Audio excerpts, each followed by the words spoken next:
Hello everybody, welcome to our first Q&A. Although there were a lot of questions, a lot of them just had to do with clarifying the manual. I chose 5 that I think everybody can benefit from. The first 2 I'm going to summarize together, and that's the feeling of hunger as well as water intake. So if you're still hungry, remember, if you look at your food chart at the bottom, it literally says, are you still hungry?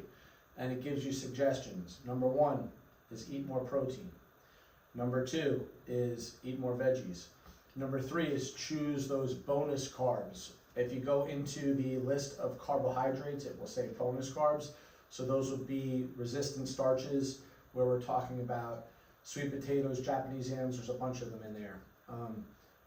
If you can use resistant starches, meaning making them cold in the refrigerator, you get all the benefits of the resistant starches that I'm talking about in the manual, including reducing certain cancer risks. Most of you are finding that this is a lot of food, especially a lot of protein. Many of you are saying this is more food than I normally eat in a day and are still losing weight. That's how it should be. I am not, look, nowhere in phase 1 am I telling you that you should be losing weight. Most of phase 1 is just about getting you into a routine of what it's like to eat healthy. As we go on, if necessary, the food will get lower. Some of the practices we do will evolve. Some of you will stay on phase 1 the whole time because you continue to lose weight. So everybody's going to be a little different. One of the strategies is to drink water between meals. What is the purpose? It is to keep your stomach full. When your stomach feels full, your desire to eat diminishes tremendously. That's another reason why we want to eat fiber. And just to clarify, resistant starches does not have to be high fiber. You can still have things like white rice, which is a starch. Remember, it's resistant starches, not resistant fibers. So white rice is a starch. You can still make it resistant and get the properties of resistant starches.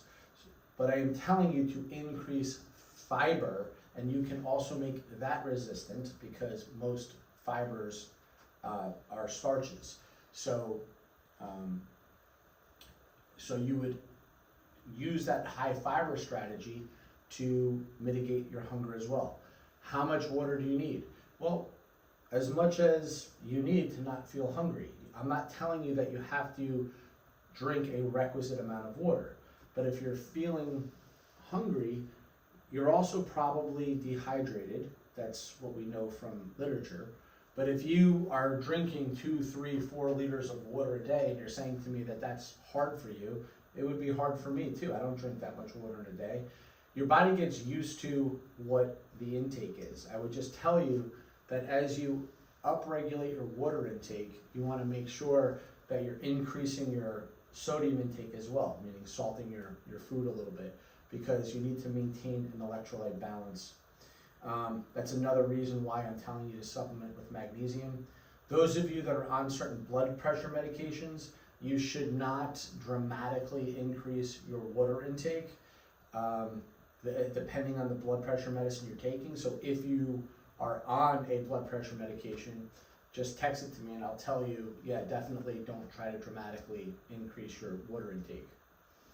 And we'll talk a bunch about blood pressure and all that stuff when we go into heart conditions, but it's just very funny how, if you listen to the Princeton Review video that I did, and you listen to 60% of all cancers can be reduced by these things, right? And then later on they're telling you to take aspirin. But everything that aspirin does is the same exact things that reduce your cancer risk by 60% by doing these lifestyle things. It's very much the same thing with blood pressure.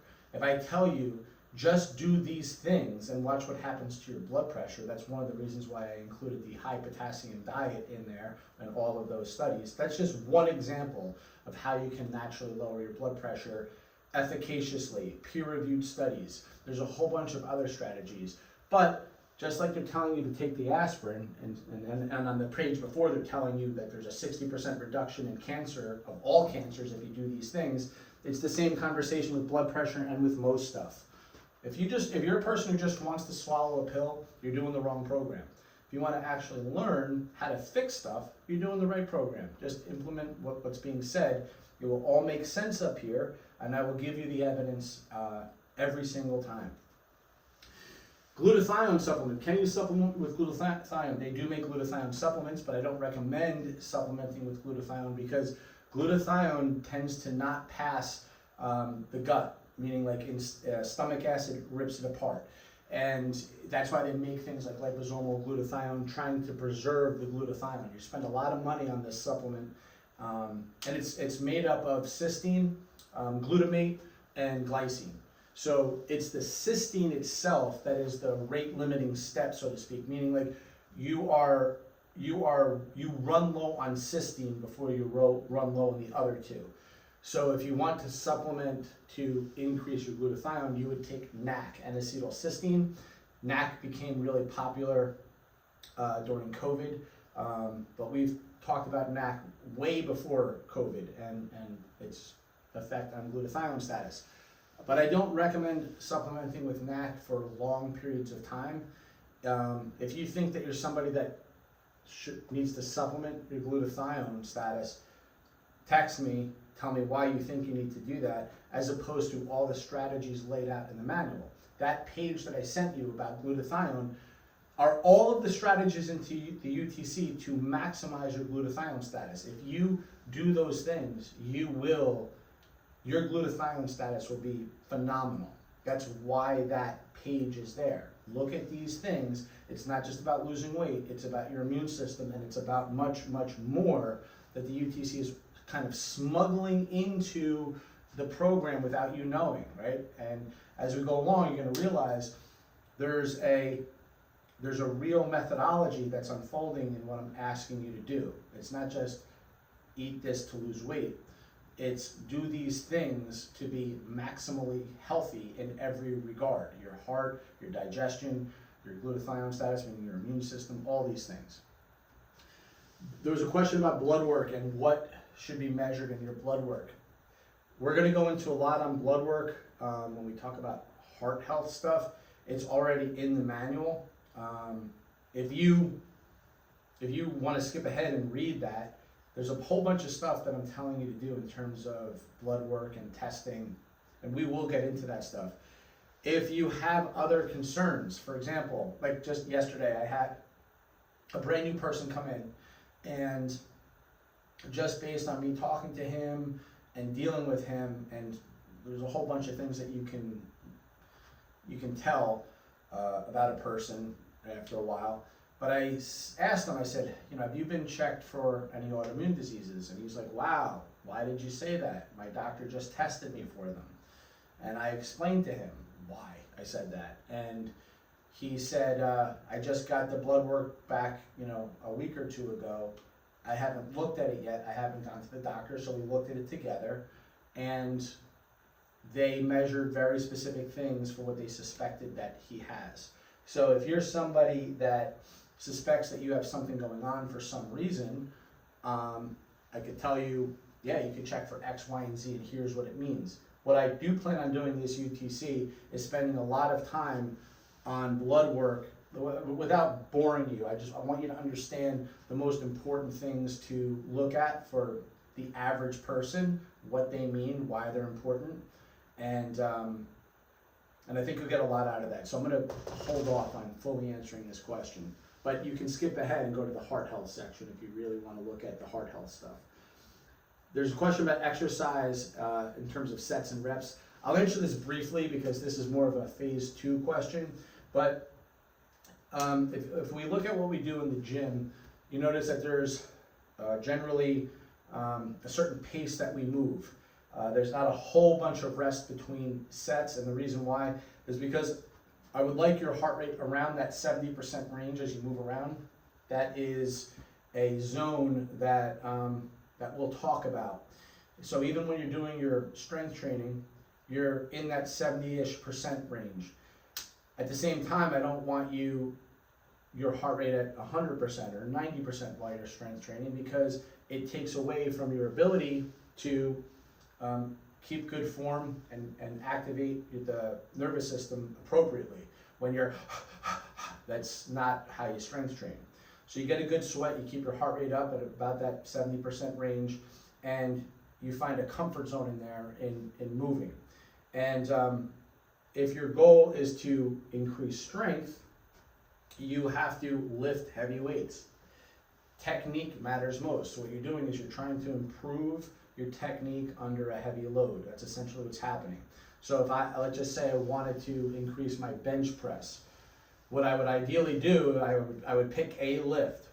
It's very hard if you want to be maximally strong to get really strong in 15 different lifts, right? I want to get really strong in my Olympic lift, my bench press, my squat, my deadlift, my overhead press, my weighted pull-up. No. If you want to get maximally strong, you pick an exercise, and the rest of the stuff is just accessory work, where you would do them, but at much less intensity, meaning percentage of what you can lift in a 1 rep max. I don't want to make this too difficult, but what you're essentially doing is you're just practicing strength. So Monday, Wednesday, Friday, if my goal is to increase my bench, I would practice my bench, and maybe I would do a couple of sets of pull-ups here, maybe I do some accessory arm work here, maybe I do some light shoulder work here, and I don't do legs because I'm trying to maximally increase my bench press. That's how you increase strength, right? And I would have a load progression, but in general the reps would be relatively low, and I would keep my if I could bench press 300 pounds maximally now, like that's my max, I would be practicing at about 285, for sets of reps of 2 to 3 reps, for maybe 2 to 3 sets would be my heaviest. And I would gradually move up to that. So it's lower reps. If you want hypertrophy, meaning muscle growth, you would do many more reps and sets in that like 8 to 12, 8 to 15 range, and you would do multiple sets. At Fit for Life, we're going to do lots of different exercises for the purpose of mobility, and we're going to do rounds for the purpose of keeping your heart rate high. When I say mobility, meaning those ranges of motion, I want you to be familiar with your body. So we're going to do some overhead stuff in a particular way. We're going to do some lateral stuff in a particular way. We're going to do some pushes, some pulls. We're going to squat. We're going to do versions of deadlifts, meaning hip hinges. These are all things that we're going to do so that your body knows what that looks like. Longer than I wanted to go, but it's much more sophisticated than that, obviously. But that in phase 2, we will talk much more about this concept. All right, everybody. Thank you for your questions. Have a great rest of the day.